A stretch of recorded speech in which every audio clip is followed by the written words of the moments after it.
আমরা তো প্রায়ই জাত অভিনেতা বা জন্মগত অভিনেতা এই কথাটা শুনি, তাই না? কিন্তু এই ধারণাটার আসল মানেটা ঠিক কি?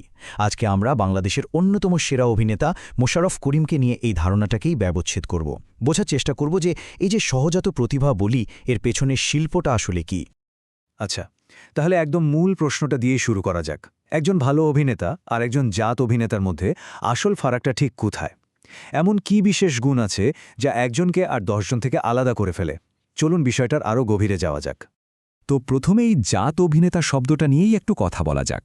বাংলা ভাষায় এর মানে হল এমন একজন শিল্পী যার অভিনয় প্রতিভাটা যেন একেবারে সহজাত, জন্মগত।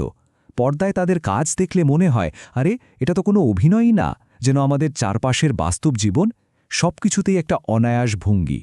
আর আমাদের সময়ে এই বিরল ধারণার সবচেয়ে জীবন্ত উদাহরণ হিসেবে যদি কারো নাম বারবার উঠে আসে, তিনি হলেন মোশাররফ করিম। তাকে দেখেই যেন এই জাত অভিনেতা কথাটার মানে খুঁজে পাওয়া যায়। আর তাকে কেন্দ্র করেই আমাদের আজকের এই বিশ্লেষণ।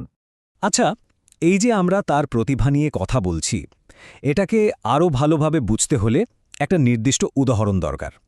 তাই আমাদের কেস স্টাডি হিসেবে আমরা বেছে নিয়েছি মোশাররফ করিমের একটা বিখ্যাত নাটক বনলতা এক্সপ্রেস। এই নাটকটাকে বলা যেতে পারে তার অভিনয়ের একটা মাস্টার ক্লাস, কারণ এখানেই আমরা তার কণ্ঠস্বরের অসাধারণ ব্যবহার থেকে শুরু করে কমেডি আর ড্রামার কি দারুণ মিশ্রণ সব দেখতে পাই। এই নাটকটা বিশ্লেষণ করলেই আমার মনে হয় তার অভিনয়ের মূল সূত্রগুলো আমরা ধরতে পারব। চলুন তাহলে এবার তার পারফরমেন্সের ব্যবচ্ছেদ করা যাক। মানে ঠিক কোন কোন কৌশলের কারণে তার অভিনয় এতটা জীবন্ত আর বিশ্বাসযোগ্য হয়ে ওঠে, সেটা একটু ভেঙে দেখি। দেখুন, তার অভিনয়টা মূলত ৩টা স্তম্ভের ওপর দাঁড়িয়ে আছে বলে আমার মনে হয়। ১. কণ্ঠস্বরের সূক্ষ্ম ব্যবহার আর সংলাপ বলার ধরন।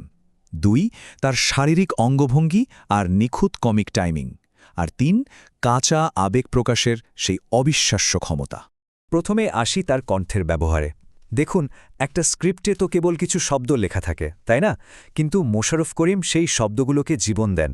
তার বলার মধ্যে যে একটা ছন্দ আছে, গলার স্বরের যে ওঠানামা আর সংলাপের মাঝে যে অসাধারণ সব বিরতি, এগুলোই কিন্তু সাধারণ কথাকে অসাধারণ সংলাপে পরিণত করে।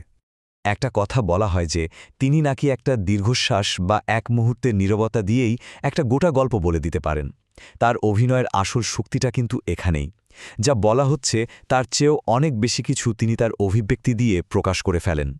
এরপর আসা যাক তার শারীরিক অভিনয়ে।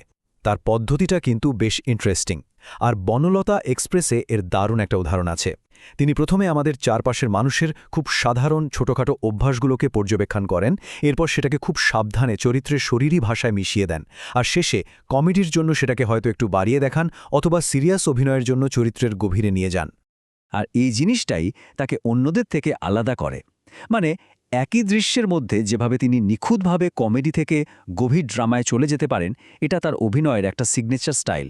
খুব কম শিল্পীই কিন্তু এটা এত সহজে করতে পারেন। এখন আমরা একটু বড় পরিসরে ভাবি, কিভাবে একজন অভিনেতার কাজের ধরন পুরো একটা ইন্ডাস্ট্রিকে প্রভাবিত করতে পারে। এটাকে আমরা মজা করে বলতে পারি দ্য মোশাররফ করিম এফেক্ট। ভাবুন তো একবার, 2 দশকেরও বেশি সময়, এত লম্বা একটা সময় ধরে তিনি একভাবে জনপ্রিয় এবং সমালোচকদের কাছেও প্রশংসিত। তার এই ধারাবাহিক সাফল্যই কিন্তু ধীরে ধীরে দর্শকদের রুচি আর প্রত্যাশার মানটাকে একটা নতুন উচ্চতায় নিয়ে গেছে। তাহলে দর্শকদের সাথে তার এই গভীর সংযোগের কারণটা কি? এর কারণ হল তিনি নাটকের স্বাভাবিক অভিনয়ের সংজ্ঞাটাই যেন নতুন করে লিখেছেন। তিনি এমন সব অদ্ভুত চরিত্রকেও পর্দায় বিশ্বাসযোগ্য আর ভালোবাসার পাত্র করে তুলেছেন। আর এই অকৃত্রিম অভিনয় দিয়েই তিনি দর্শকদের আস্থা অর্জন করেছেন এবং অভিনয়ের জন্য একটা নতুন মানদণ্ড তৈরি করে দিয়েছেন। আমরা আলোচনার প্রায় শেষ পর্যায়ে চলে এসেছি, তো চলুন আমাদের সেই মূল প্রশ্নে আবার ফিরে যাই।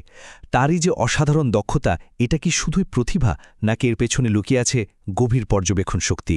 হয়তো তার সবচেয়ে বড় দক্ষতা অভিনয় করা নয়, বরং মানুষ আর তার চারপাশের জীবনকে খুব গভীরভাবে পর্যবেক্ষণ করার ক্ষমতা।